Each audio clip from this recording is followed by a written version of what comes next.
자정의 종이 울린 지 한참 지난 시간, 강남의 스카이라인을 지배하는 최고급 주상복합 펜트하우스는 거대한 유리 상자처럼 떠 있었다. 그 안은 값비싼 미니멀리즘으로 가득 차 있었지만 온기라고는 찾아볼 수 없었다. 모든 가구는 이탈리아 장인의 손에서 태어났고 벽에 걸린 그림들은 경매에서 수십억을 호가하는 현대 미술의 걸작들이었지만 그 공간에는 사람 사는 집 특유의 생활감이 완벽하게 배제되어 있었다. 마치 잘 꾸며진 모델하우스 혹은 주인을 기다리는 텅 빈 박물관 같았다. 통유리창 앞에 선 한서연은 도시의 불빛이 만들어내는 거대한 은하수를 무심하게 내려다보고 있었다. 섬세하게 재단된 실크 드레스는 그녀의 가녀린 몸선을 우아하게 감싸고 있었지만 그 모습은 화려하기보다 어딘가 처연해 보였다. 지난 5년 동안 이 집의 안주인이라는 이름 아래 그녀는 살아있는 유령과도 같았다. 세상 사람들은 그녀를 대한민국 재계의 거물 주피터 그룹의 총수 강태준의 아내로 알고 부러워했지만 정작 그녀 자신은 이 화려한 감옥 속에서 서서히 질식해가고 있었다. 결혼 생활은 한편의 잘 짜인 비즈니스 계약과 같았다. 사랑이라는 감정은 애초에 존재하지 않았다. 정략 결혼, 두 가문의 필요에 의해 맺어진 관계. 서연은 처음부터 알고 있었지만 아주 작은 기대조차 품지 않았다고 한다면 거짓말일 것이다. 그러나 그 작은 불씨마저 꺼져버리는 데는 오랜 시간이 걸리지 않았다. 강태준이라는 남자는 일과 결혼한 사람이었다. 그의 세상은 오직 주피터 그룹을 중심으로 돌아갔고 아내라는 존재는 그가 구축한 완벽한 제국의 장식품 중 하나에 불과했다. 그는 단 한 번도 그녀의 세상에 발을 들여놓으려 하지 않았고 그녀가 자신의 세상으로 들어오는 것 또한 허락하지 않았다. 그들 사이에는 언제나 보이지 않는 두꺼운 유리벽이 존재했다. 도어락이 해제되는 기계음이 고요한 정막을 갈랐다. 서연은 천천히 몸을 돌렸다. 현관에서 들어서는 남자는 피로에 젖어 있었지만 그마저도 그의 완벽한 외모를 훼손시키지는 못했다. 흐트러짐 없는 맞춤형 수트, 한치의 오차도 없이 넘겨진 머리, 그리고 모든 감정이 거세된 듯한 차가운 눈빛, 강태준이었다. 그는 복도를 걸어오면서 무심코 넥타이를 느슨하게 풀었다. 그의 시선은 단 한 번도 창가에 서 있는 아내에게 향하지 않았다. 마치 그녀가 값비싼 조각상이나 가구의 일부인 것처럼 그의 인식 범위 안에 존재하지 않는 듯했다. 그는 늘 그랬다. 이 집에 들어서는 순간부터 나가는 순간까지 그의 관심은 오직 그의 일과 그 자신뿐이었다. 다녀왔습니다. 그가 던진 인사는 습관적인 독백에 가까웠다. 대답을 기대하지 않는 공기를 향한 의례적인 소리. 서연 역시 대답하지 않았다. 그들 사이의 대화는 이미 오래전에 의미를 잃었다. 그녀의 침묵에 태주는 어떤 의문도 품지 않은 채 거실을 가로질러 자신의 서재로 향했다. 그의 발걸음 소리가 대리석 바닥 위에서 차갑게 울렸다. 서연은 그의 뒷모습을 잠시 바라보았다. 넓고 단단한 어깨 제국을 짊어진 군주의 뒷모습. 하지만 그녀의 눈에는 그저 지독하게 외롭고 공허한 한 남자의 모습으로 비칠 뿐이었다. 그리고 더 이상 그 외로움의 방관자로 남고 싶지 않았다. 그녀는 식탁 위에 놓여있던 하얀 서류 봉투를 집어들었다. 얇은 종이 몇 장이었지만 그 무게는 지난 5년의 세월만큼이나 무겁게 느껴졌다. 그녀의 발걸음은 소리 없이 서재문 앞으로 향했다. 문은 굳게 닫혀 있었지만 안에서는 태준이 노트북을 켜고 서류를 넘기는 소리가 희미하게 들려왔다. 집에서도 그는 여전히 전쟁터의 사령관이었다. 똑똑. 서연은 문을 두드렸다. 안에서 짧고 무미건조한 대답이 돌아왔다. 들어와. 그녀는 문을 열고 안으로 들어섰다. 거대한 원목 책상을 중심으로 사방이 책장으로 둘러싸인 서재는 강태준이라는 남자를 그대로 보여주는 공간이었다. 빈틈없이 정돈된 책들, 각종 경제 전문 서적과 경영 관련 논문들, 그리고 한쪽 벽을 가득 채운 세계 각국의 증시 현황판. 이곳은 그의 성역이자 요새였다. 태준은 모니터에서 눈을 떼지 않은 채 물었다. 목소리에는 짜증이 섞여 있었다. 그의 일과 휴식을 방해하는 모든 것을 그는 참지 못했다. 무슨 일이지 할 말 있으면 내일 아침에 듣지. 그의 시선은 여전히 그녀에게 닿지 않았다.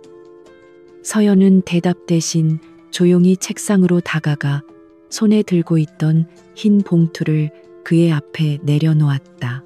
두꺼운 원목 책상 위로 하얀 봉투가 스르륵 미끄러지는 소리가 유난히 크게 들렸다. 그제야 태준은 고개를 들었다. 그의 미간이 미세하게 찌푸려졌다. 그의 영역인 책상 위에 허락 없이 무언가를 올려놓는 행위에 대한 불쾌감의 표시였다. 그는 마침내 아내의 얼굴을 마주 보았다. 언제나처럼 무표정하고 고요한 얼굴. 하지만 오늘따라 그 고요함 속에는 단단한 결심 같은 것이 비쳐 보였다. 이게 뭐지? 그의 목소리는 날카로웠다. 서연은 여전히 말이 없었다. 그녀는 턱짓으로 봉투를 가리켰다. 직접 확인하라는 무언의 신호였다. 태준은 잠시 그녀의 얼굴과 봉투를 번갈아 쳐다보다가 마지못해 손을 뻗었다. 그의 길고 힘있는 손가락이 봉투를 집어들었다. 그는 별 생각 없이 봉투를 열고 안에 서류를 꺼냈다. 그리고 그의 움직임이 멈췄다. 서류의 가장 위쪽에 밝힌 굵은 명조체의 단어가 그의 동공을 파고들었다. 이혼 합의서. 순간 서재 안의 모든 소리가 사라졌다. 세상의 시간이 멈춘 듯 했다.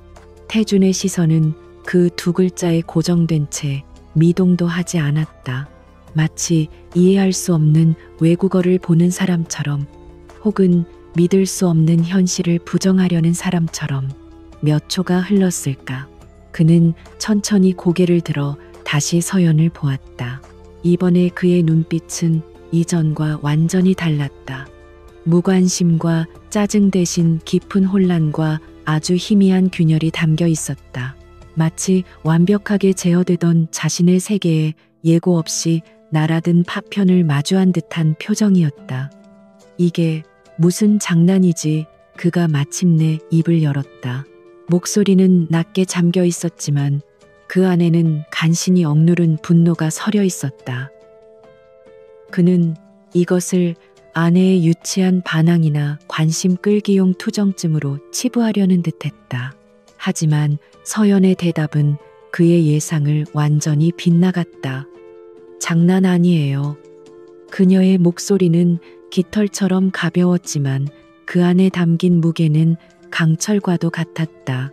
흔들림 없는 눈빛으로 그녀는 남편을 똑바로 응시했다. 거기 적힌 그대로예요. 이혼하고 싶어요, 당신이랑. 이유가 뭐지? 태준이 물었다. 마치 부하 직원의 납득할 수 없는 업무 보고를 다그치는 듯한 말투였다. 그는 여전히 이 상황을 감정의 문제가 아닌 논리의 문제로 접근하고 있었다. 원인과 결과를 분석하고 해결책을 찾아내면 끝날 일이라고 생각했다. 서연은 희미하게 웃었다. 그 웃음은 너무나 슬퍼 보여서 태준은 순간 할 말을 잃었다. 이후요 5년 동안 단 한 번도 궁금해하지 않았던 걸 왜 이제 와서 물어요. 그녀의 말은 비수처럼 날아와 그의 심장에 밝혔다. 그는 반박할 말을 찾지 못했다. 사실이었기 때문이다. 그는 지난 5년간 그녀의 생각이나 감정에 대해 단 한 번도 진지하게 궁금해한 적이 없었다. 그녀는 그저 강태준의 아내라는 직책을 수행하는 문제만 일으키지 않으면 되는 존재였다. 서류는 이미 제 쪽 변호사 검토까지 다 끝났어요. 당신이 원하는 만큼 위자료는 줄 수 없겠지만 법적으로 제가 받을 수 있는 최소한의 권리만 요구했어요. 당신의 제국에는 티끌만큼의 흠집도 나지 않을 테니 걱정 마세요. 그녀는 모든 것을 준비했다. 오랫동안 아주 치밀하게. 그녀의 말투는 비즈니스 협상을 하는 사람처럼 냉정하고 사무적이었다. 지난 5년간 그가 그녀를 대해왔던 방식 그대로였다. 태주는 손안의 서류를 구겨버리고 싶은 충동을 느꼈다. 그의 통제하에 있던 모든 것이 처음으로 그의 손을 벗어나고 있었다. 그의 아내가 그가 완벽한 배경의 일부라고 여겼던 존재가 그의 면전에 이혼 서류를 던지고 그의 제국에 흠집이 나지 않을 거라며 그를 배려하고 있었다. 이것은 단순한 반항이 아니었다. 완벽하게 계획된 선전포고였다. 나는 동의 못해. 그가 단호하게 말했다. 그의 자존심이, 그의 오만함이 이혼을 허락하지 않았다. 강태준의 인생에 실패란 있을 수 없었다. 결혼 역시 마찬가지였다. 당신의 동의는 필요 없어요. 합의가 안 되면 소송으로 갈 거니까. 그렇게 되면 언론이 가만히 있지 않겠죠. 주피터 그룹 총수의 이혼 소송. 당신이 가장 원하지 않는 그림일 텐데요. 서연의 말은 정확하게 그의 약점을 찔렀다. 그는 자신의 사생활이 세간의 입에 오르내리는 것을 병적으로 싫어했다. 그것은 그가 쌓아 올린 완벽한 이미지에 흠집을 내는 일이었다. 그녀는 그를 너무나 잘 알고 있었다. 태주는 의자 등받이에 몸을 깊게 기댔다. 처음으로 그는 상황이 자신의 통제를 벗어났음을 인정해야 했다. 눈앞의 여자는 더 이상 그가 알던 순종적이고 그림자 같던 한서연이 아니었다. 그녀의 눈빛은 낯설었고 그녀의 목소리는 단호했다. 원하는 게 뭐지? 돈 아니면 다른 남자라도 생긴 건가? 그가 던질 수 있는 가장 모욕적인 질문이었다. 그는 그녀를 흔들고 감정적으로 동요시켜서 빈틈을 찾아내고 싶었다. 하지만 서연은 미동도 하지 않았다. 오히려 연민이 담긴 눈으로 그를 바라볼 뿐이었다. 당신은 끝까지 그런 식이군요. 세상 모든 걸 돈과 소유의 문제로만 보는 사람. 5년이면 충분해요. 이제 그만 당신의 그림자 역할에서 벗어나고 싶어요. 한서연이라는 내 이름으로 내 인생을 살고 싶어요. 그녀는 말을 마친 뒤 몸을 돌렸다. 더 이상 할 말이 없다는 듯 그녀는 서재를 나가려 했다. 잠깐 태준의 목소리가 그녀를 붙잡았다. 서연은 문고리를 잡은 채 멈춰 섰지만 뒤돌아보지는 않았다. 내일 다시 얘기하지.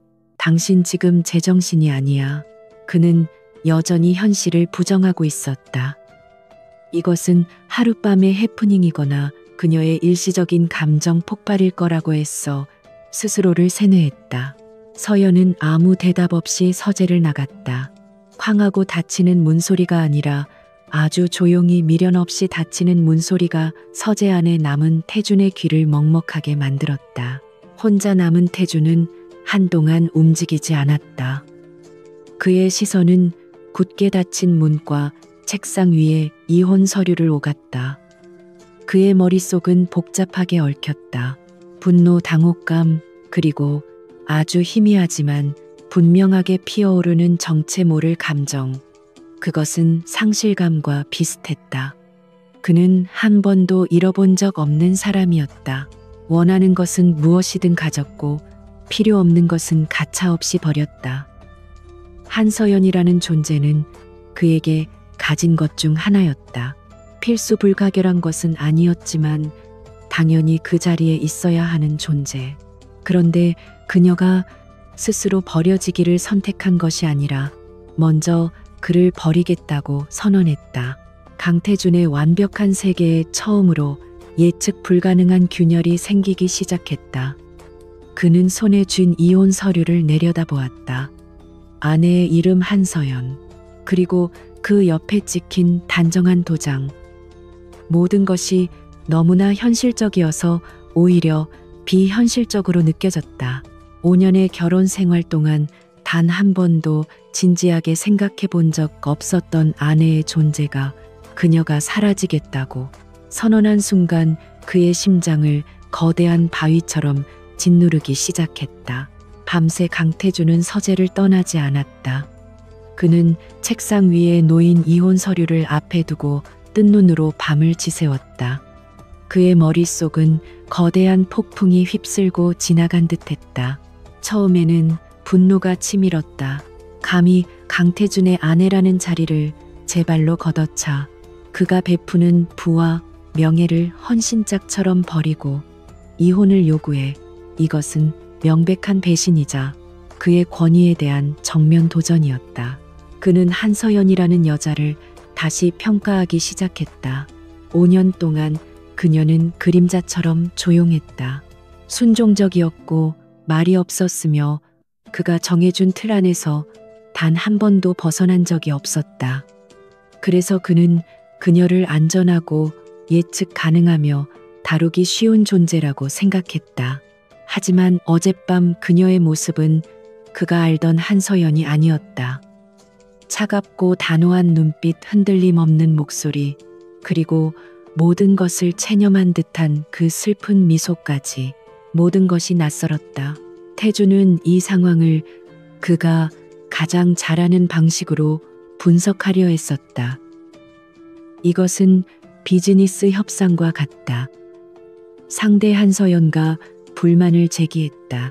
그렇다면 그 불만의 원인을 파악하고 적절한 대가를 지불하여 문제를 해결하면 된다. 그는 언제나 이런 방식으로 세상의 모든 문제를 해결해왔다. 감정은 변수일 뿐 결국 모든 것은 이해타산으로 귀결된다고 믿었다. 날이 밝아오자 그는 자리에서 일어났다. 밤샘에도 불구하고 그의 외모는 완벽에 가까웠다.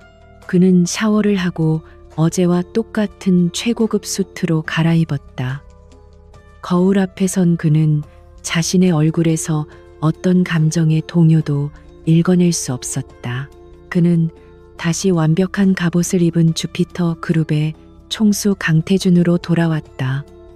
이 사소한 가정사는 오늘 아침 안에 처리해야 할 여러 안건 중 하나일 뿐이었다.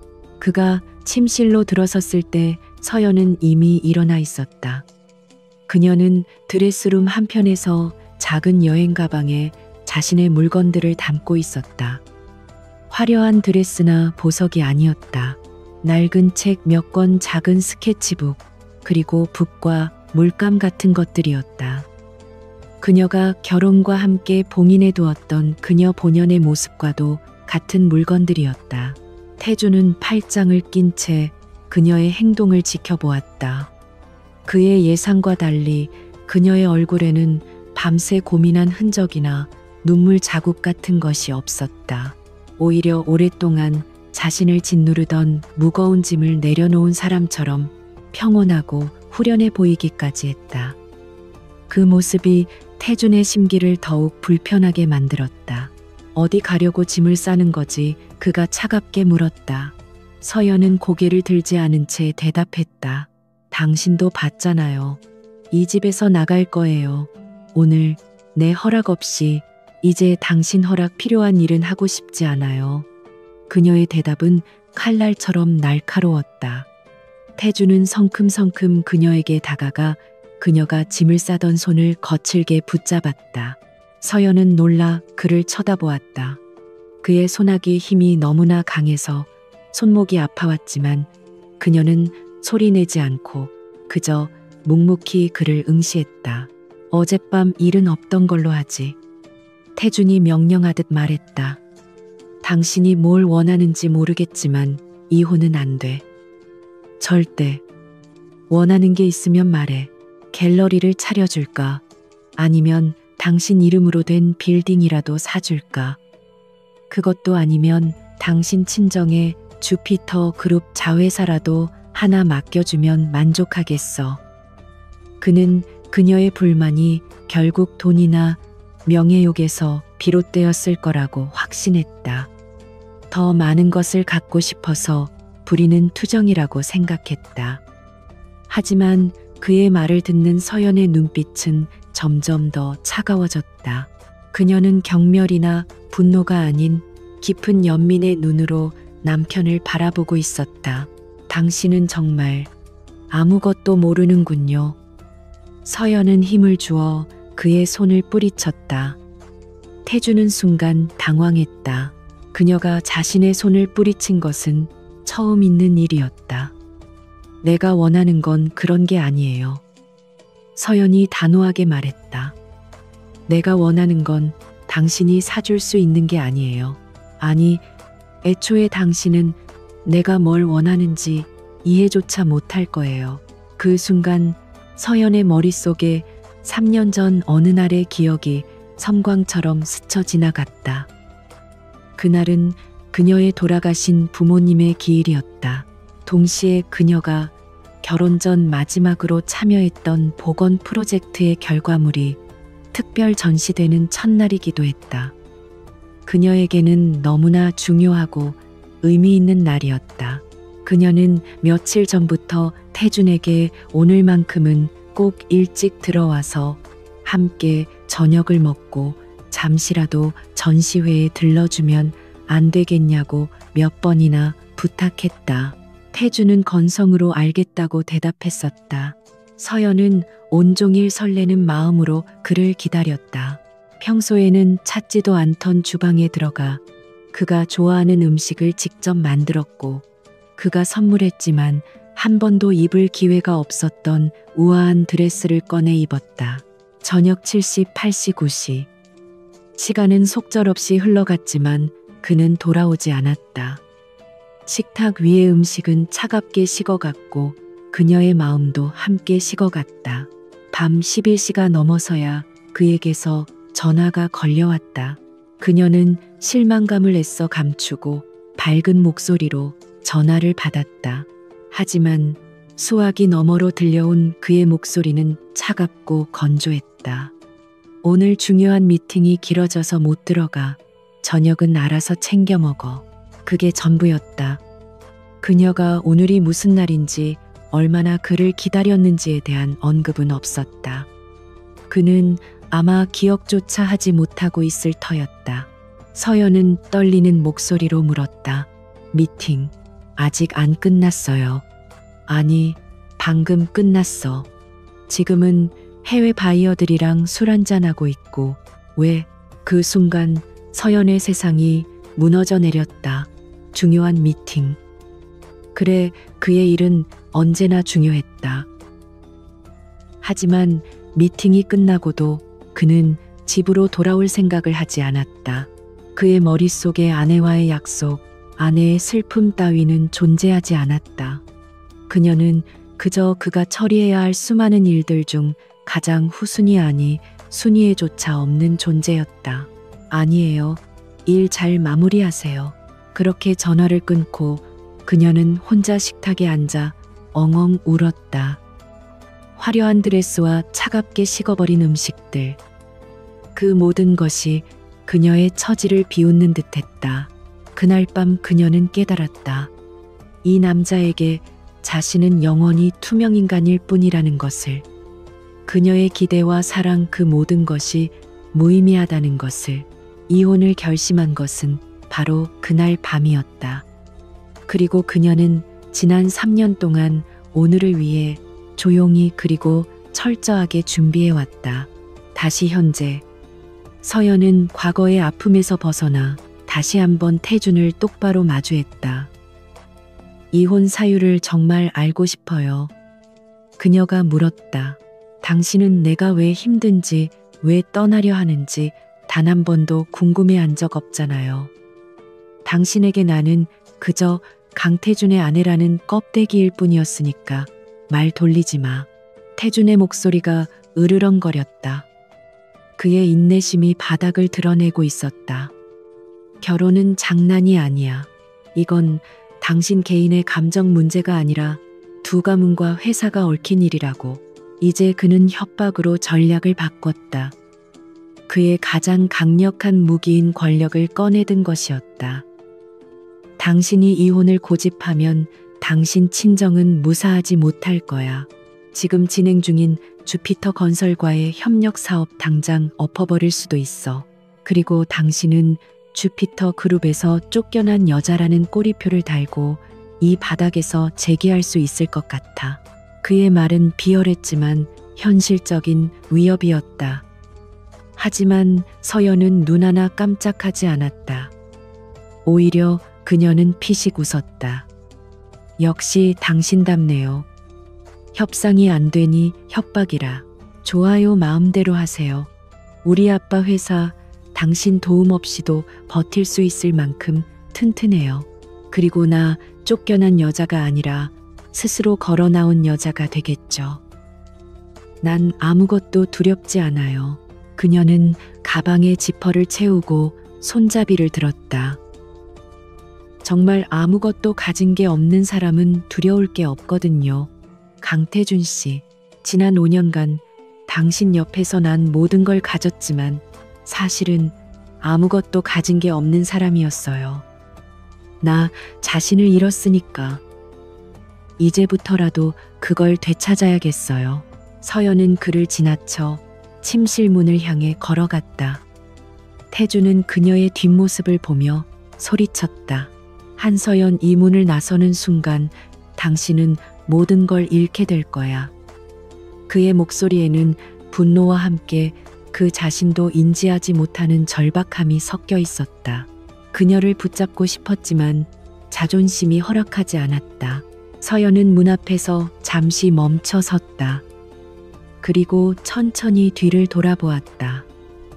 그녀의 눈가는 붉어져 있었지만 눈물은 흐르지 않았다. 틀렸어요. 난 잃는 게 아니라 되찾는 거예요. 당신은 평생 이해하지 못하겠지만. 철컥. 문이 열리고 그녀는 망설임 없이 복도로 사라졌다. 잠시 후 현관문이 닫히는 소리가 거대한 펜트하우스 전체를 울렸다. 그 소리는 마치 태준의 완벽했던 세계에 거대한 망치가 내리쳐진 듯한 굉음처럼 들렸다. 태준은 그 자리에 못 박힌 듯 서 있었다. 사방이 고요했다. 아내가 사라진 공간은 전보다 더 넓고 공허하게 느껴졌다. 그는 언제나 이 집의 침묵에 익숙하다고 생각했지만 지금의 침묵은 질적으로 달랐다. 그것은 평온함이 아닌 텅 비어버린 상실의 침묵이었다. 그는 난생 처음으로 무력감을 느꼈다.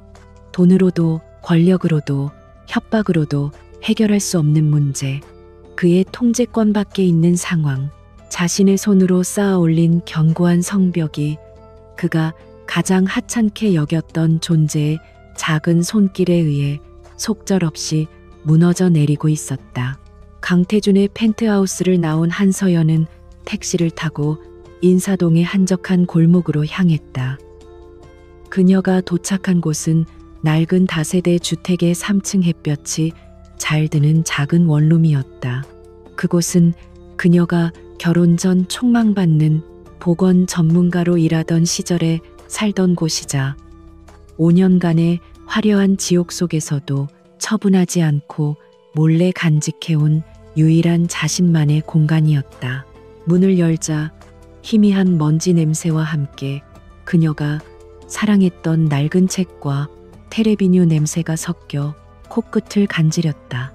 한쪽 벽을 가득 채운 책장 작업으로 어지럽혀진 책상, 그리고 창가에 놓인 작은 이젤. 모든 것이 5년 전 그녀가 떠났던 그 모습 그대로였다. 이곳은 강남의 펜트하우스와는 모든 면에서 정반대였다. 좁고 낡았으며 값비싼 것은 하나도 없었다. 하지만 서연은 그 어느 때보다 깊은 평온함과 해방감을 느꼈다. 마침내 집으로 돌아온 기분이었다. 그녀는 여행 가방을 내려놓고 창문을 활짝 열었다. 시원한 가을바람이 밀려 들어와 5년간 묵은 공기를 씻어냈다. 그녀는 깊게 숨을 들이마셨다. 이것이 자유의 공기였다.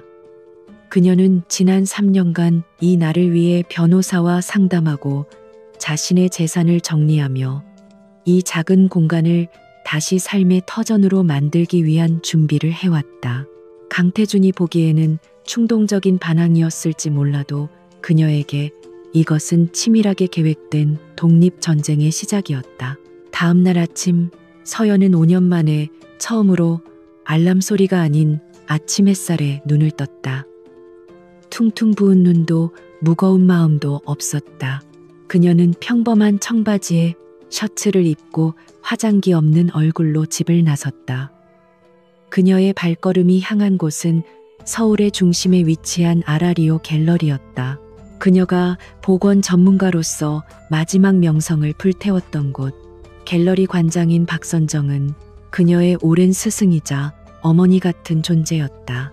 갑작스러운 서연의 방문에 박 관장은 놀라움을 감추지 못했다. 서연아, 이게 얼마만이야? 그동안 연락 한 번 없어서 얼마나 걱정했는지 알아.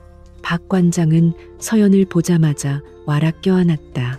그 따뜻한 온기에 서연은 울컥 눈물이 쏟아질 것 같았지만 애써 참아냈다. 관장님, 저 다시 일하고 싶어요. 서연의 단도직입적인 말에 박 관장의 눈이 동그래졌다.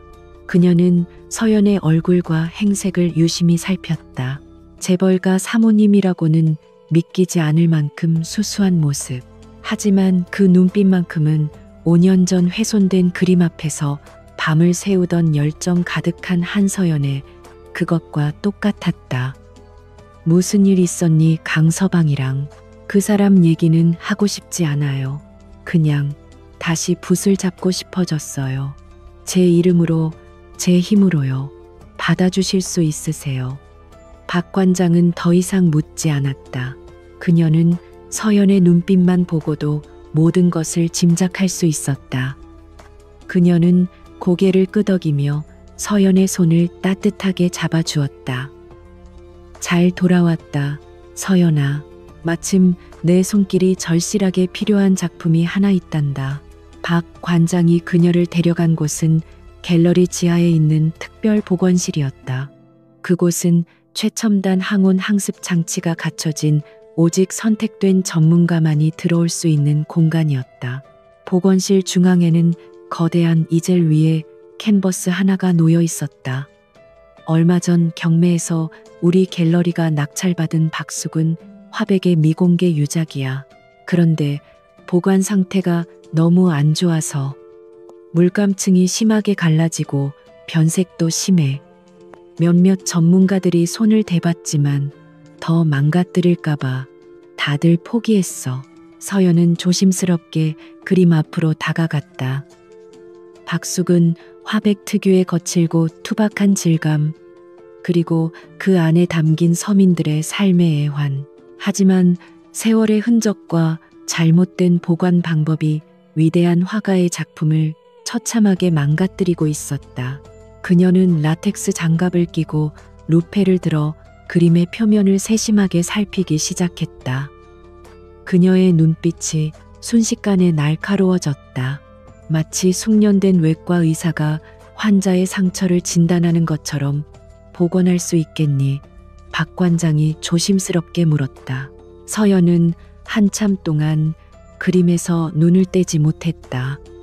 그녀의 머릿속에서는 이미 수십 수백 가지의 복원 시나리오가 그려지고 지워지기를 반복했다. 이것은 단순한 기술의 문제가 아니었다. 화가의 영혼과 대화하고 시간의 상처를 치유하는 고도의 작업이었다. 할 수 있어요. 잠시 후 서연이 확신에 찬 목소리로 말했다. 시간은 좀 걸리겠지만 반드시 이 그림의 원래 모습을 되찾아 줄 거예요. 그날부터 서연은 보건실에서 살다시피 했다. 그녀는 5년간 잠들어 있던 자신의 모든 감각과 열정을 깨웠다. 현미경으로 그림의 손상된 부분을 분석하고 안료의 성분을 파악했으며 수십 번의 테스트를 거쳐 가장 적합한 복원 재료를 만들어냈다. 그녀는 붓을 든 순간 세상의 모든 소음과 단절되었다. 강태준도 불행했던 결혼 생활도 미래에 대한 불안도 모두 잊었다. 오직 그녀와 훼손된 그림만이 존재할 뿐이었다. 그녀가 작업에 몰두한 지 일주일쯤 지났을 때였다. 박 관장이 한 남자를 데리고 복원실로 찾아왔다. 서연아, 잠시 시간 좀 괜찮겠니? 우리 갤러리의 중요한 후원자이신 윤성호 회장님께서 작품 진행 상황을 보고 싶어 하셔서. 서연은 작업대에서 고개를 들었다. 그리고 문 앞에 서 있는 남자를 보고 순간 숨을 멈췄다. 윤성호. 대한그룹의 회장이자 강태준의 가장 강력한 라이벌. 재계에서는 물론 미술계에서도 영향력 있는 큰손으로 알려진 남자였다. 태준의 입에서 그의 이름이 나올 때마다 언제나 경계심과 적의가 묻어나오곤 했다. 윤성호는 서연을 발견하고는 흥미롭다는 듯 눈썹을 살짝 치켜 올렸다. 그의 미소는 부드러웠지만 눈빛은 상대를 꿰뚫어 보는 듯 예리했다. 이런 곳에서 강태준 회장님의 사모님을 뵙게 될 줄은 몰랐습니다. 영광입니다. 그의 목소리는 정중했지만 강태준의 사모님이라는 호칭을 일부러 강조하는 듯한 뉘앙스가 느껴졌다. 서연은 잠시의 동요도 없이 차분하게 대답했다. 한서연입니다. 복원 전문가죠. 그녀는 의도적으로 강태준이라는 이름을 지우고 자신의 이름과 직업을 밝혔다. 윤성호는 그런 그녀의 모습이 더욱 흥미롭다는 듯 미소를 지었다. 실례했습니다. 한서연 작가님. 박숙은 화백의 그림을 복원하고 계시다는 소식은 들었습니다. 국내 최고도 포기한 작품인데 대단한 도전을 하셨군요. 그는 단순한 후원자가 아니었다. 미술에 대한 조예가 깊었고 특히 박숙은 화백에 대해서는 전문가 수준의 지식을 가지고 있었다. 그는 서연의 작업 방식과 철학에 대해 날카로운 질문들을 던졌다. 서연 역시 막힘없이 자신의 의견을 피력했다. 대화는 예상외로 깊어졌고 두 사람 사이에는 전문가들만이 나눌 수 있는 지적인 긴장감과 교감이 흘렀다. 윤성호는 서연을 재벌가 사모님이 아닌 한 명의 유능한 전문가로 대하고 있었다. 강태준에게서는 단 한 번도 느껴보지 못했던 존중이었다. 이야기를 나눠보니 더욱더 기대가 됩니다. 윤성호가 감탄한 듯 말했다. 이 그림이 한 작가님의 손에서 어떻게 다시 태어날지 상상만 해도 설레는군요. 괜찮으시다면 저녁 식사라도 함께 하면서 작품에 대한 이야기를 더 나누고 싶습니다만. 그것은 정중했지만 명백한 사적인 초대였다. 서연은 잠시 망설였다. 그의 의도를 알 수 없었다. 단순히 전문가에 대한 호의일까? 아니면 강태준의 아내였던 자신을 통해 무언가를 얻으려는 계산일까? 관심 가져주셔서 감사합니다. 회장님, 하지만 당분간은 작업에만 집중하고 싶습니다. 복원이 어느 정도 진행되면 그때 제가 따로 브리핑 자리를 마련하도록 하죠. 그녀는 정중하지만 단호하게 거절의 의사를 밝혔다. 윤성호는 아쉽다는 표정을 지었지만 무리하게 강요하지는 않았다. 알겠습니다. 그럼 기다리고 있도록 하죠. 필요한 게 있다면 언제든 제게 직접 연락 주십시오. 최고의 전문가에게는 최고의 지원이 따라야 하는 법이니까요. 그는 명함 한 장을 건네고는 미련 없이 돌아섰다. 복원실에 다시 혼자 남은 서연은 그가 건넨 명함을 내려다보았다. 윤성호. 이 남자의 등장은 그녀의 새로운 삶의 또 다른 변수가 될 것임이 분명했다. 하지만 그녀는 두렵지 않았다. 오히려 가슴이 뛰었다. 5년 만에 처음으로 누군가가 강태준의 아내가 아닌 온전한 한서연을 발견하고 인정해 주었다. 그것이 설령 다른 의도를 품고 있는 것일지라도. 그녀는 명함을 서랍에 넣고 다시 작업대 앞으로 돌아갔다. 그녀의 눈앞에는 상처 입은 그림이 있었다. 마치 지난 5년간의 자기 자신을 보는 것 같았다. 그녀는 조심스럽게 붓을 들었다. 이제부터 시작이었다. 잃어버린 그림의 색을 되찾고 잃어버렸던 자기 자신의 인생을 되찾는 위대하고도 지난한 복원의 시간이. 한서연이 떠난 후 일주일이 흘렀다. 강태준의 일상은 조금도 변하지 않았다. 그는 여전히 분 단위로 쪼개진 스케줄을 소화했고 수십 건의 보고를 받고 수백억짜리 계약서에 사인을 했다. 그는 거대한 주피터 그룹이라는 제국을 한치의 오차도 없이 완벽하게 통치했다. 직원들은 그의 냉철한 카리스마와 비상한 사업 수완에 감탄하며 그를 얼음 군주라 불렀다. 겉으로 보기에 그는 아내의 부재에 아무런 영향도 받지 않는 듯했다. 하지만 그건 낮 시간의 이야기였다. 밤이 되어 거대한 펜트하우스의 현관문을 열고 들어서는 순간 그는 어김없이 낯선 공허함과 마주해야 했다. 예전에도 이 집은 조용했다. 하지만 지금의 침묵은 성격이 달랐다. 그것은 텅 비어버린 공간이 만들어내는 살아있는 생물과도 같은 적막이었다. 그는 언제나 집안일에 무관심했지만 서연의 빈자리는 아주 사소한 곳에서부터 그의 신경을 긁기 시작했다. 거실에는 언제나 그녀가 꽂아두었던 은은한 프리지아 향이 감돌았는데 이제는 가정부가 뿌린 인공적인 방향제 냄새만이 났다. 서재 책상 한편에는 그가 좋아하는 원두로 갓 내린 커피가 놓여 있곤 했는데 지금은 텅 비어 있었다. 침실의 옷장을 열었을 때 절반이 텅 비어버린 공간과 희미하게 남아있는 그녀의 채취는 그의 가슴을 이유 없이 답답하게 만들었다. 그는 이 모든 변화가 그저 익숙함이 깨진 데서 오는 사소한 불편함일 거라고 치부했다. 하지만 밤마다 그는 좀처럼 잠들지 못했다. 눈을 감으면 어젯밤 이혼 서류를 내밀던 그녀의 단호한 얼굴이 떠올랐다. 그는 난생 처음으로 자신의 통제권 밖에 있는 문제에 부딪혔고 그 사실이 그를 미치도록 짜증나게 했다. 한서연 도대체 뭘 믿고 이러는 거지? 그는 혼잣말을 내뱉으며 서랍에서 위스키를 꺼내 스트레이트로 들이켰다.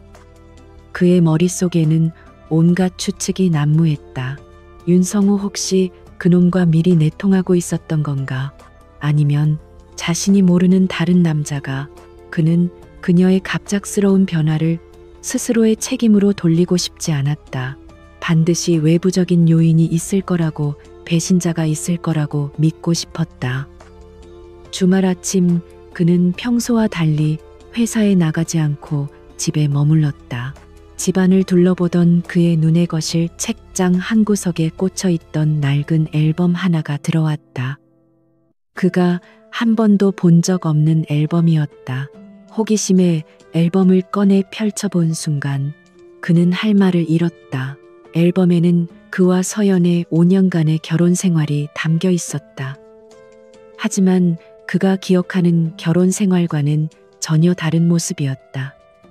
사진 속에는 대부분 서연 혼자였다. 처음 이 집에 들어와 어색하게 웃고 있는 모습, 정원에 처음으로 꽃을 심고 기뻐하는 모습, 서툰 솜씨로 그가 좋아하는 음식을 만들다 얼굴에 밀가루를 묻힌 모습, 그리고 아주 가끔 잠든 그의 모습을 멀리서 몰래 찍은 사진도 있었다. 사진 속의 그녀는 웃고 있었지만 그 웃음 뒤에는 언제나 희미한 외로움이 그림자처럼 드리워져 있었다. 그는 사진들을 한 장 한 장 넘겨보며 깨달았다. 자신은 지난 5년간 아내와 함께 산 것이 아니었다. 그저 같은 공간 안에 존재했을 뿐이다. 그는 그녀의 기쁨도 슬픔도 외로움도 전혀 알지 못했다. 그녀는 그가 없는 곳에서 홀로 자신만의 결혼 생활을 기록하고 있었던 것이다. 앨범 마지막 장에는 작은 스케치북이 끼워져 있었다. 그가 존재조차 몰랐던 그녀의 물건이었다. 그가 스케치북을 펼쳤을 때 그 안에는 놀라울 정도로 정교하고 섬세한 연필 스케치들이 가득했다. 펜트하우스의 창밖, 풍경 거실의 가구들, 심지어는 서재에서 일에 몰두한 자신의 뒷모습까지. 그녀의 시선으로 본 세상은 그가 아는 세상과 전혀 달랐다. 무심코 지나쳤던 모든 사물에 그녀만의 감성과 이야기가 담겨 있었다. 그는 그제야 어렴풋이 기억해냈다. 결혼 전 그녀가 국내에서 손꼽히는 미술품 복원 전문가였다는 사실을. 하지만 그는 그 사실에 단 한 번도 관심을 가진 적이 없었다. 그에게는 그저 강태준의 아내라는 타이틀에 흠집이 되지 않을 적당한 배경일 뿐이었다. 젠장. 그는 스케치북을 덮고 거칠게 욕설을 내뱉었다.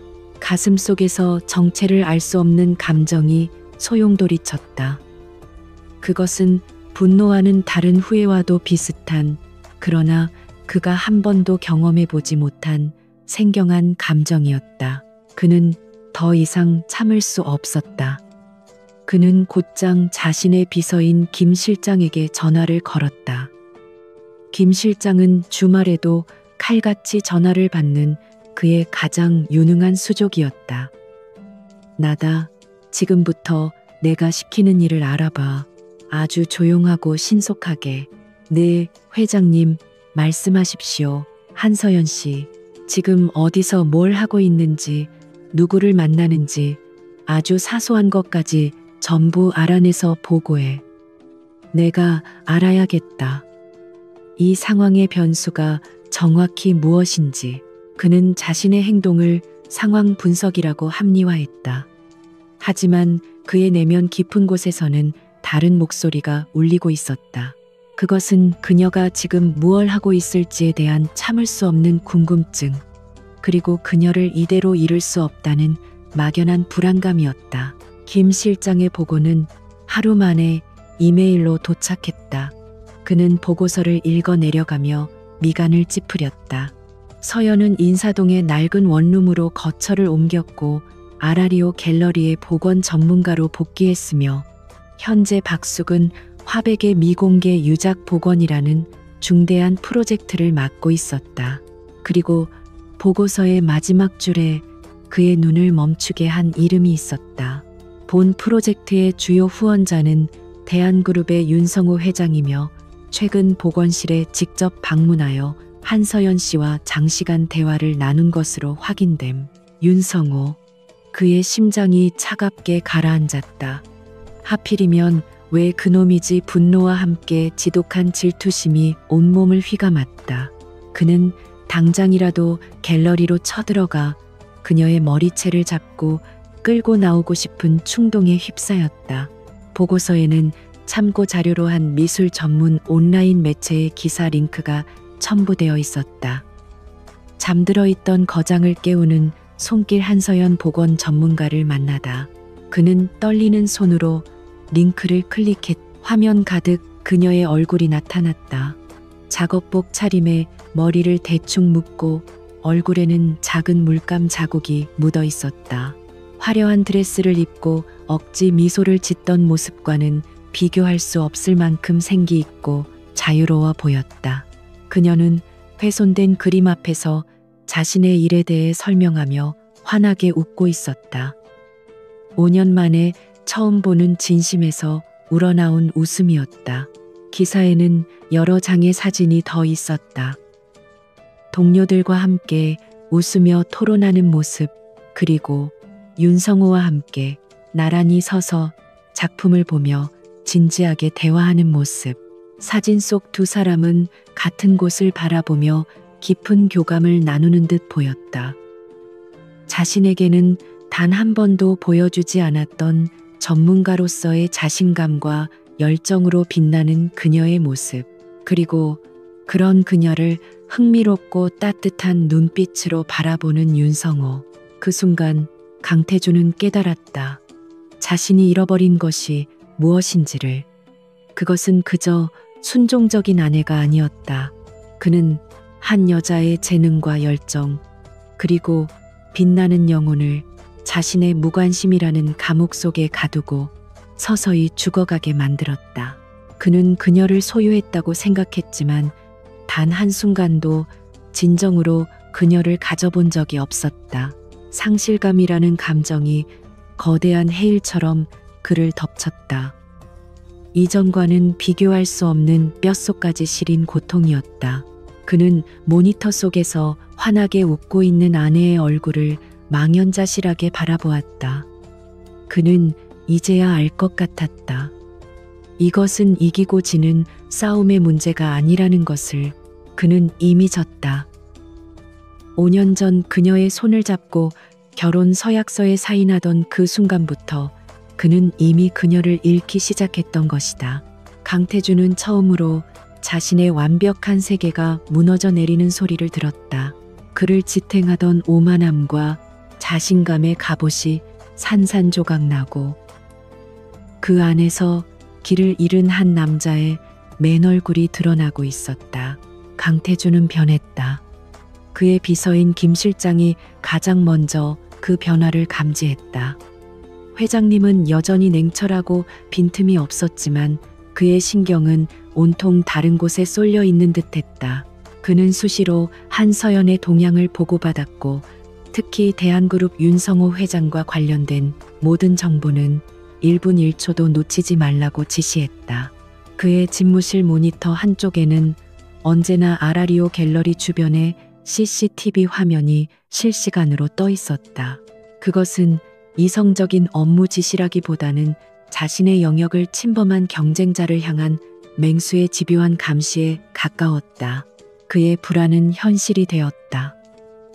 윤성호는 노골적으로 서연에게 접근하기 시작했다. 그는 거의 매일같이 갤러리에 나타났다. 처음에는 미술계의 다른 인사들과 함께 방문하여 자연스럽게 안부를 묻는 수준이었지만 점차 단둘이 마주칠 기회를 만들어냈다. 그는 복원에 필요한 희귀한 고서적을 구해다 주거나 최신 복원 장비를 갤러리에 기증하는 등 교묘하고 세련된 방식으로 자신의 존재감을 키워나갔다. 서연은 그런 그의 접근에 의식적으로 거리를 두었지만 전문가로서 그의 해박한 지식과 지원을 무작정 밀어내기란 쉽지 않았다. 무엇보다 그는 강태준과는 정반대의 방식으로 그녀를 대했다. 그는 언제나 그녀의 의견을 먼저 물었고 그녀의 전문성을 존중했으며 그녀의 빛나는 재능을 아낌없이 칭찬했다.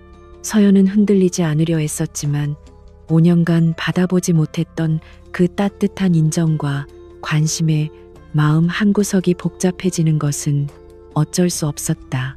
태준은 김 실장이 보내오는 보고서와 사진들을 보며 매일 밤 분노를 사겼다. 사진 속에서 윤성호는 서연을 향해 부드럽게 웃고 있었고 서연 역시 희미하지만 미소를 띤 채 그와 대화를 나누고 있었다. 그가 단 한 번도 이끌어내지 못했던 그녀의 편안한 미소였다. 그의 심장에서 시커먼 질투가 불타올랐다. 그는 한서연이 자신의 여자라고 생각한 적 없었지만 다른 남자의 여자가 되는 것은 참을 수 없었다. 그것은 그의 소유물에 누군가 손을 대는 것과 같은 참을 수 없는 모욕이었다. 그리고 마침내 윤성호가 본색을 드러냈다. 서연이 진행하던 박숙은 화백의 작품 복원은 막바지 단계에 접어들고 있었다. 가장 중요한 마지막 단계는 훼손된 부분에 원작과 동일한 색감을 입히는 것이었다. 그런데 그 작업에 필수적인 특정 안료가 문제였다. 베네치안 레드. 1950년대에 유럽의 한 작은 공방에서만 수작업으로 생산되던 특수 안료로 지금은 생산이 중단되어 구하기가 하늘의 별 따기였다.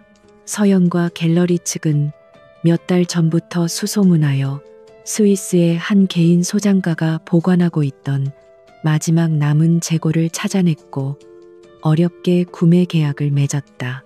그런데 출고를 며칠 앞두고 갑자기 연락이 두절되었다. 갤러리 측에서 백방으로 알아보았지만 소용이 없었다.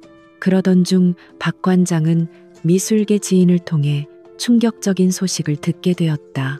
대한그룹의 윤성호 회장이 그 소장가에게 원래 가격의 몇 배를 웃돈으로 제시하며 해당 안료를 독점 계약해버렸다는 것이었다. 이건 너무 비열한 짓이야. 박 관장은 분을 사기지 못했다. 이것은 명백히 서연을 겨냥한 방해 공작이었다. 이 안료가 없으면 복원 프로젝트는 무기한 중단될 수밖에 없었다. 윤성호는 서연을 위기 상황에 몰아넣은 뒤 자신이 해결사로 나서며 그녀의 환심을 사려는 속셈이었다. 서연은 절망적인 상황에서도 침착함을 잃지 않았다. 방법이 있을 거예요. 다른 소장가를 찾아보거나 아니면 성분을 분석해서 최대한 비슷하게 직접 제작하는 방법도. 하지만 그녀 역시 그것이 얼마나 어렵고 시간이 많이 걸리는 일인지 잘 알고 있었다.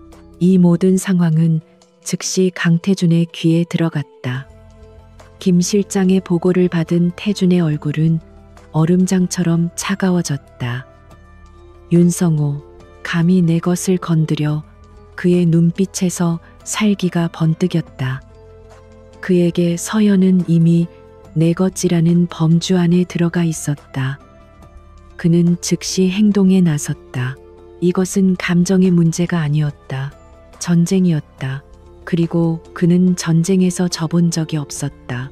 그는 윤성호처럼 비열하고 교묘한 방식을 사용하지 않았다. 그는 언제나처럼 압도적인 힘으로 정면 돌파를 선택했다. 그는 즉시 스위스에 있는 주피터 그룹 유럽 지사장에게 전화를 걸었다. 자네 프리드리히 안료 공방이라고 알지? 그 공방을 소유한 지주회사가 어디지 니 회장님? 확인 결과 바우만 홀딩스입니다. 바우만 홀딩스 회장, 지금 당장 내 전화 연결해. 3년 전 주피터 바이오가 그 회사 신약 개발에 투자했던 거 기억나나? 이제 그 빚을 갚을 때가 됐다고 전해. 그의 방식은 언제나 이렇게 간단하고 무자비했다. 그는 비즈니스 관계를 이용하여 바우만 홀딩스를 압박했고 결국 윤성호와의 독점 계약을 파기하고 베네치안 레드의 소유권을 주피터 그룹으로 넘기라는 지시를 받아냈다. 그것으로도 성에 차지 않았다. 그는 그룹의 전용기를 스위스로 보내 안료를 직접 실어오게 했다. 윤성호가 몇 주에 걸쳐 계획한 공작을 그는 단 몇 시간 만에 힘으로 짓밟아버린 것이다. 다음 날 오후 아라리오 갤러리 복원실에 거대한 나무 상자가 배달되었다. 상자에는 주피터 그룹의 로고가 선명하게 찍혀 있었다. 서영과 박 관장은 어리둥절한 표정으로 상자를 열었다. 그 안에는 그토록 애타게 찾던 베네치안 레드 안료가 완벽한 상태로 들어 있었다. 이게 어떻게 된 일이지? 박 관장이 놀라 입을 다물지 못했다. 그 순간 복원실 문이 열리며 한치의 흐트러짐도 없는 수트 차림의 강태준이 들어섰다. 그는 마치 개선 장군처럼 당당한 모습이었다. 문제가 생겼다고 들었어. 해결됐으니 이제 걱정 말고 작업에만 집중하도록. 그는 당연하다는 듯 말했다. 그의 얼굴에는 내가 아니면 누가 이런 일을 할 수 있겠는가 하는 오만함이 가득했다. 그는 서연이 놀라움과 함께 감사를 표할 것이라고 기대했다. 어쩌면 자신의 능력에 감동하여 다시 돌아오고 싶다는 생각을 할지도 모른다고 생각했다. 하지만 서연의 반응은 그의 예상을 완전히 빗나갔다. 그녀의 얼굴은 순식간에 차갑게 굳어졌다. 놀라움도 기쁨도 감사도 없었다. 오직 얼음 같은 분노만이 서려 있었다. 누가 당신더러 이런 짓을 하라고 했죠. 그녀의 목소리는 칼날처럼 날카로웠다. 태주는 순간 당황했다. 무슨 소리야? 널 도와준 거잖아. 윤성호, 그놈이 널 곤란하게 만들고 있었어. 내가 널 보호했다고 말하고 싶은가요? 서연이 그의 말을 끊었다. 그녀는 한 걸음 그에게 다가서며 분노에 찬 눈으로 그를 똑바로 쏘아보았다. 이건 보호가 아니에요. 이건 기만이고 간섭이고 폭력이에요. 당신은 내가 스스로 일어서는 꼴을 볼 수가 없는 거죠. 내가 당신 없이도 잘 해내는 게 그렇게 불안했나요? 그래서 이런 식으로 당신의 힘을 과시하고 나는 여전히 당신의 통제 아래 있는 존재라는 걸 확인시켜야만 속이 시원했어요. 그녀의 목소리가 격하게 떨렸다. 지난 5년간 억눌러왔던 모든 감정이 한꺼번에 폭발하는 듯했다. 나는 당신의 도움이 필요 없어요. 우리에겐 우리만의 방식이 있었어요. 시간이 좀 더 걸릴지는 몰라도 우리는 분명히 해결책을 찾았을 거예요. 그런데 당신이 모든 걸 망쳐버렸어. 당신의 이 거만하고 폭력적인 선물은 내 노력과 자존심을 한꺼번에 짓밟아버린 거라고요. 태주는 그녀의 격한 반응에 할 말을 잃었다. 그는 진심으로 이해할 수 없었다. 그는 분명 그녀를 위해 최선을 다했다.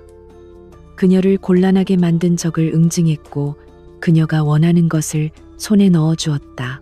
그런데 왜 그녀는 고마워하기는커녕 이토록 분노하는 것인가? 난 널 위해서, 날 위해서요. 아니, 당신 자신을 위해서겠지. 서연이 소리쳤다. 당신의 자존심, 당신의 소유욕을 만족시키기 위해서. 난 당신이 만든 화려한 새장이 싫어서 뛰쳐나온 사람이에요. 그런데 당신은 더 크고 더 견고한 새장을 만들어서 다시 나를 가두려고 하고 있잖아요. 제발 나 좀 내버려둬요. 당신의 방식대로 날 사랑하지도 보호하지도 말아요. 난 그런 거 필요 없으니까. 그녀는 말을 마친 뒤 주피터 그룹의 로고가 찍힌 상자를 향해 손짓했다. 이거 당장 가지고 돌아가세요. 난 당신의 오만함이 묻은 물건 따위는 쓰고 싶지 않아요. 그것은 완벽한 거절이었다. 그의 도움, 그의 힘, 그리고 강태준이라는 존재 자체에 대한 완전한 거부. 태준은 그 자리에 얼어붙은 듯 서 있었다. 그는 보건실 한가운데 서 있는 이방인이었다. 이곳은 그녀의 재능과 열정으로 가득 찬 그녀만의 세계였다. 그리고 그 세계에서 그의 막강한 권력과 부는 아무런 힘도 발휘하지 못했다. 오히려 거추장스러운 짐이 될 뿐이었다. 그는 보호자로 이곳에 왔지만 침략자로 낙인 찍혔다. 그는 생애 처음으로 겪는 완벽한 패배감에 휩싸인 채 씁쓸하게 돌아설 수밖에 없었다. 강태준의 거절 이후 한서연은 자신의 힘으로 결국 베네치안 레드를 구해냈다. 그녀는 옛 스승과 동료들의 네트워크를 총동원했고 수소문 끝에 프랑스의 한 작은 미술관 수장고에 잠들어 있던 미량의 안료를 찾아냈다. 과정은 강태준이 했던 것처럼 간단하지 않았다. 수십 통의 이메일을 보내고 밤을 새워 화상회의를 하며 그들을 설득해야 했다. 하지만 마침내 그녀의 진심과 전문성을 인정한 미술관 측의 협조를 얻어냈을 때 그녀는 5년 만에 처음으로 성취감이라는 감정을 맛보았다. 마침내 몇 달에 걸친 대장정 끝에 박숙은 화백의 그림은 완벽하게 복원되었다. 훼손되었던 부분은 섬세하게 메워졌고 잃어버렸던 색감은 찬란하게 되살아났다. 그림은 마치 오랜 잠에서 깨어난 거인처럼 압도적인 생명력을 뿜어냈다. 아라리오 갤러리는 이 역사적인 순간을 기념하기 위해 언론과 미술계 주요 인사들을 초청하여 대규모 공개 행사를 열기로 결정했다. 같은 시각 강태준은 그의 인생에서 가장 중요한 인수 합병 계약을 목전에 두고 있었다. 미국의 거대 IT 기업 타이탄테크를 인수하여 주피터 그룹을 명실상부한 글로벌 초인류 기업으로 발돋움시킬 수십조 원이 걸린 프로젝트였다. 계약 체결식은 갤러리의 그림 공개 행사와 같은 날 같은 시각으로 잡혀 있었다. 태준에게는 그의 제국에 영원한 왕관을 씌워줄 대관식과도 같은 날이었다. 하지만 윤성호는 이 모든 것을 지켜보며 조용히 칼을 갈고 있었다. 강태준에게 당한 굴욕, 그리고 자신이 원했던 한서연의 마음을 얻지 못한 것에 대한 분노가 그를 괴물로 만들었다. 그는 두 사람 모두를 한 번에 파멸시킬 악랄한 계획을 세웠다. 행사 전날 밤 강태준의 집무실에 비상벨이 울렸다. 김 실장이 창백한 얼굴로 뛰어들어왔다. 회장님, 큰일 났습니다. 방금 입수한 첩보에 따르면 윤성호가 타이탄 테크 인수권의 핵심 투자자인 블랙우드 캐피털을 매수한 것 같습니다. 내일 계약식장에서 돌발적으로 투자를 철회하여 계약을 무산시키고 동시에 주피터 그룹에 대한 허위 정보를 언론에 터뜨려 주가를 폭락시킬 계획입니다. 태준의 얼굴이 굳어졌다. 블랙우드 캐피털은 이번 계약의 가장 중요한 열쇠였다. 그들이 빠지면 모든 것이 수포로 돌아간다. 그의 평생의 수건이 무너지는 순간이었다. 그리고 한 가지 더 있습니다. 김 실장은 망설이며 다음 보고를 이어갔다. 윤성호가 한 미술 전문지 기자를 매수했습니다. 내일 갤러리 행사장에서 한서연 씨의 복원 과정이 사실은 사기였으며 그녀가 값을 치르지 않은 불법 안료를 사용하여 원작을 심각하게 훼손했다는 내용의 악의적인 기사를 터뜨릴 준비를 마쳤습니다. 복원 전문가로서 한서연 씨의 명예는 바닥으로 떨어지고 어쩌면 법적 문제까지 휘말릴 수 있습니다. 두 개의 폭탄. 하나는 그의 제국을, 다른 하나는 그녀의 세상을 겨냥하고 있었다. 그리고 그 폭탄은 정확히 같은 시간에 터지도록 설정되어 있었다. 강남의 주피터 그룹 본사, 그리고 인사동의 아라리오 갤러리. 그는 동시에 두 곳에 존재할 수 없었다. 회장님, 선택하셔야 합니다. 김 실장이 비장하게 말했다. 논리적으로는 당연히 인수 합병 계약식으로 가셔야 합니다. 회사의 명운이 걸린 일입니다. 한서연 씨의 문제는 나중에라도 해결할 수 있지만 이번 계약은 기회가 단 한 번뿐입니다. 김 실장의 말은 지극히 합리적이었다. 과거의 강태준이었다면 1초도 망설이지 않았을 것이다. 그의 인생에서 회사보다 중요한 것은 없었으니까. 하지만 지금 그는 대답할 수 없었다. 그날 밤 태준은 잠들지 못했다. 그는 텅 빈 펜트하우스를 서성이며 지난 기억들을 떠올렸다. 그녀를 처음 만났던 날, 무심코 지나쳤던 그녀의 생일, 차갑게 식어있던 저녁 식탁, 그리고 이혼 서류를 내밀던 그녀의 슬픈 눈빛, 마지막으로 자신의 도움을 거절하며 자존심을 지키려 했던 그녀의 분노에 찬 얼굴. 그는 평생을 무언가를 얻기 위해, 지키기 위해 살아왔다. 돈, 명예, 권력. 그는 모든 것을 가졌다고 생각했다. 하지만 그 모든 것을 합쳐도 모니터 속에서 환하게 웃던 그녀의 미소 하나만큼의 가치가 있을까? 그의 제국이 그녀의 무너진 세상을 대신할 수 있을까? 그는 깨달았다. 만약 그가 회사를 선택하고 그녀를 버린다면 그는 평생 유령이 사는 성에 갇힌 왕으로 살아가게 될 것이다. 모든 것을 가졌지만 가장 중요한 것을 잃어버린 공허한 군주. 그건 그가 원하는 삶이 아니었다. 결전의 날 오후 1시 강태준은 수트를 입고 집을 나섰다. 그의 차는 본사로 향하는 길과 갤러리로 향하는 갈림길에 멈춰 섰다. 회장님 본사까지 30분 남았습니다. 운전기사가 말했다. 태준은 눈을 감았다. 그리고 잠시 후 아주 조용하지만 단호한 목소리로 명령했다. 인사동으로 가. 네. 하지만 회장님 계약식은? 옆자리에 김 실장이 경악하며 물었다. 태준은 창밖을 바라보며 나지막이 말했다. 김 실장 자네가 대신가? 가서 내가 더 중요한 계약을 성사시키러 갔다고 전해. 어쩌면 모든 걸 잃을 수도 있겠지. 하지만 상관없어. 그의 목소리에는 후회나 미련이 없었다. 오히려 오랫동안 자신을 짓누르던 무거운 짐을 내려놓은 듯한 평온함이 깃들어 있었다. 같은 시각 아라리오 갤러리는 축제 분위기였다. 수많은 카메라 플래시 속에서 마침내 복원된 그림이 공개되자 여기저기서 탄성이 터져 나왔다. 한서연은 단상에 서서 떨리는 목소리로 복원 과정을 설명하고 있었다. 그녀의 얼굴은 자부심과 기쁨으로 빛나고 있었다.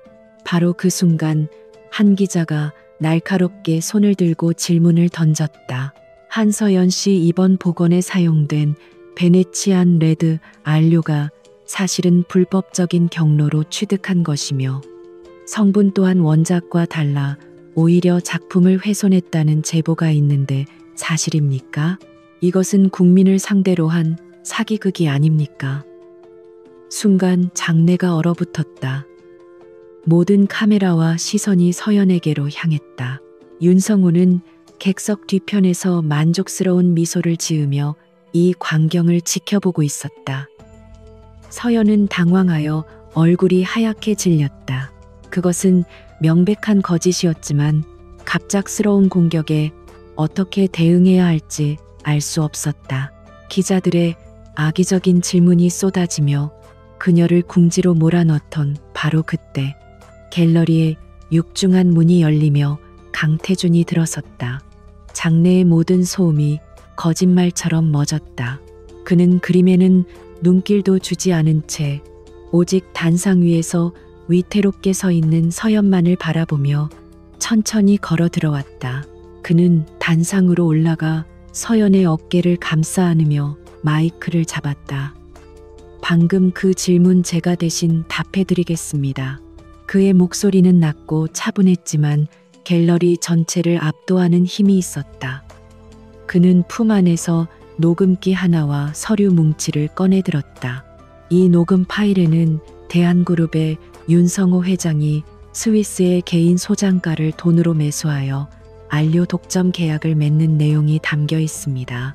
그리고 이 서류는 그가 매수한 기자를 통해 주피터 그룹과 한서연 복원 전문가에 대한 허위 사실을 유포하려 한 모든 증거입니다. 그는 윤성호를 똑바로 노려보며 말을 이었다. 작품을 훼손한 것은 한서연 씨가 아니라 자신의 비열한 욕심을 위해 예술과 한 전문가의 명예를 더럽히려 한 바로 당신 윤성호 회장입니다. 모든 것이 폭로되었다. 장내는 아수라장이 되었고 카메라 플래시들은 모두 당황한 윤성호에게로 향했다. 소란이 어느 정도 정리된 후 텅 빈 갤러리에는 서연과 태준 단 두 사람만이 남았다. 두 사람 사이에는 무거운 침묵이 흘렀다. 그 침묵을 깬 것은 태준이었다. 그는 완벽하게 복원된 그림 앞에 서서 서연을 향해 천천히 돌아섰다. 그의 얼굴에는 더 이상 오만한 CEO의 모습은 없었다. 오직 후회와 고통으로 가득 찬 한 남자의 얼굴이 있을 뿐이었다. 미안해, 서연아. 그의 목소리는 갈라져 있었다. 모든 게 다 미안하다. 지난 5년 동안 널 혼자 외롭게 만들어서 미안해. 네가 얼마나 빛나는 사람인지 알아보지 못해서 내 무관심 속에 너의 색깔을 지워버려서 정말 미안하다. 그는 한 걸음 그녀에게 다가섰다. 오늘 난 처음으로 내 인생에서 회사보다 더 중요한 게 뭔지 깨달았어. 내 제국을 잃는 것보다 너의 세상이 무너지는 걸 보는 게 1000배만 배는 더 두렵다는 걸 알았어. 난 널 선택했어. 서연아, 내 모든 걸 잃는다고 해도 너만은 잃고 싶지 않았어. 그의 눈가가 붉게 물들어 있었다. 태어나서 처음으로 흘리는 눈물인지도 몰랐다. 그것은 변명도 요구도 아니었다. 오직 진심만이 담긴 서툴고 아픈 고백이었다. 서연은 아무 말도 할 수 없었다. 그녀는 그저 자신 앞에서 완전히 무너져 내린 남자와 그 남자가 지켜준 자신의 눈부신 결과물을 번갈아 바라볼 뿐이었다. 강태준의 폭로는 대한민국 재계와 미술계를 동시에 뒤흔든 거대한 스캔들이 되었다. 대한그룹의 주가는 폭락했고 윤성호는 배임 및 명예훼손 등의 혐의로 검찰 조사를 받게 되며 몰락의 길을 걸었다. 반면 주피터 그룹 역시 타이탄테크 인수합병 실패로 인해 엄청난 손실을 입었다. 주주들은 거세게 반발했고 언론은 강태준의 판단력에 의문을 제기했다. 그의 제국은 건립 이래 가장 큰 위기를 맞았다. 모두가 강태준이 무너질 것이라고 예상했다. 하지만 그는 흔들리지 않았다. 오히려 이전보다 더 차분하고 굳건한 모습으로 위기에 맞섰다.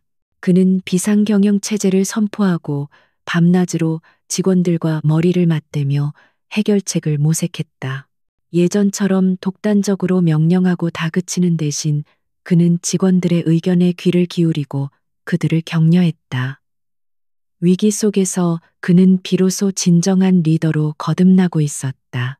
사람들은 냉혹한 얼음 군주의 변화에 놀라워했다.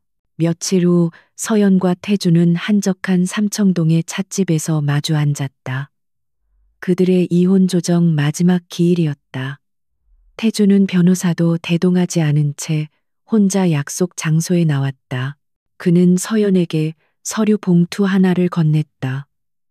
그 안에는 그의 도장이 찍힌 이혼 합의서가 들어 있었다. 내가 너무 늦게 도장을 찍었지. 그가 씁쓸하게 웃으며 말했다.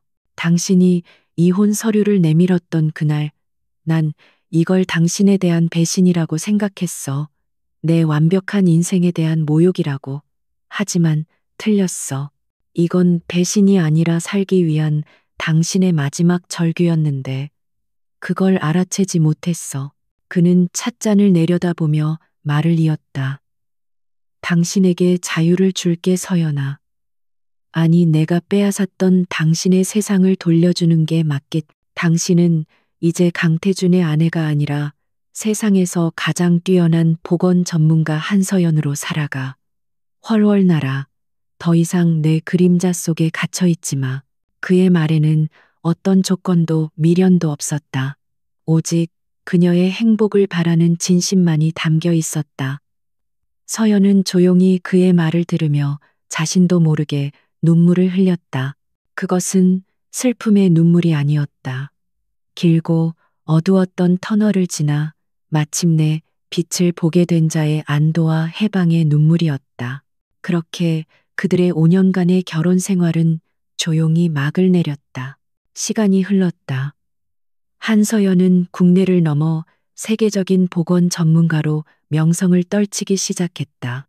박숙은 화백의 그림을 성공적으로 복원한 이후 그녀에게는 국내외 유수의 미술관과 박물관에서 복원 의뢰가 쇄도했다. 그녀는 눈코 뜰 새 없이 바빴지만 하루하루가 충만하고 행복했다. 그녀는 잃어버렸던 자신의 이름과 인생을 완벽하게 되찾았다. 강태준 역시 변화의 시간을 보내고 있었다. 그는 위기에 빠진 주피터 그룹을 안정시키는 데 성공했을 뿐만 아니라 회사의 체질을 더 건강하고 투명하게 바꾸어 놓았다. 그는 더 이상 일 중독자처럼 살지 않았다. 꼭 필요한 업무가 아니면 정시에 퇴근했고 주말에는 등산을 하거나 혼자 갤러리를 찾아다녔다. 그는 미술에 대해 공부하기 시작했다. 서연이 사랑했던 세상, 그가 철저히 외면했던 세계를 이해하기 위해서였다. 그는 그녀가 복원했던 그림 앞에 한참을 서 있기도 하고 그녀가 쓴 복원 관련 논문을 밤새워 읽기도 했다. 그녀를 알아갈수록 그는 자신이 과거에 얼마나 어리석고 무지했는지를 뼈저리게 깨달았다. 어느 날 서연은 미술계에 큰 화제가 되고 있는 소식을 들었다. 익명의 독지가가 거액을 기부하여 한국문화유산 보존재단이 설립되었다는 뉴스였다. 재단은 경제적인 어려움을 겪는 젊은 복원 전문가들을 지원하고 해외에 흩어져 있는 우리 문화재들을 되찾아오는 사업을 주로 한다고 했다. 서연은 문득 그 익명의 독지가가 누구일지 짐작할 수 있었다. 그는 여전히 그의 방식대로 하지만 이제는 멀리서 조용히 그녀의 세상을 응원하고 지켜주고 있었다. 계절이 2번 바뀌고 차가운 겨울 바람이 부는 어느 날 밤이었다. 서연은 파리의 루브르 박물관과 협업하는 대규모 프로젝트를 준비하느라 늦게까지 작업실에 남아 있었다. 고도의 집중력을 요하는 작업에 온몸의 기운이 다 빠져나간 듯 했다. 지친 몸을 이끌고 밖으로 나왔을 때 그녀는 작업실 건물 앞에 서 있는 익숙한 인형을 발견했다. 강태준이었다. 그는 값비싼 외제차도 수행비서도 없이 평범한 코트 차림으로 혼자 서 있었다. 그의 손에는 김이 모락모락 피어오르는 따뜻한 유자차 2잔이 들려 있었다. 늦게까지 고생하는 것 같아서. 그가 멋쩍게 웃으며 그녀에게 차 한 잔을 건넸다. 그의 모습은 더 이상 대한민국 재계를 호령하는 냉혹한 CEO가 아니었다. 그저 늦은 밤 좋아하는 사람을 걱정하는 평범한 한 남자일 뿐이었다. 왜 여기 있어요? 서연이 물었다. 그냥 보고 싶어서. 당신이 일하는 모습, 당신이 열정을 쏟는 이 공간의 공기, 그런 게 그리워서 가끔 와. 방해될까봐 차마 들어오지는 못하고 이렇게 불이 꺼질 때까지만 기다리다가 가곤 했어. 그의 솔직한 고백에 서연의 마음이 흔들렸다. 그들은 아무 말 없이 나란히 서서 따뜻한 차를 마셨다. 차가운 겨울 공기 속에서 유자차의 온기가 2사람의 얼어붙은 마음을 서서히 녹여주는 듯했다. 나한테 기회를 한 번만 더 줄 수 없을까? 태준이 조심스럽게 입을 열었다.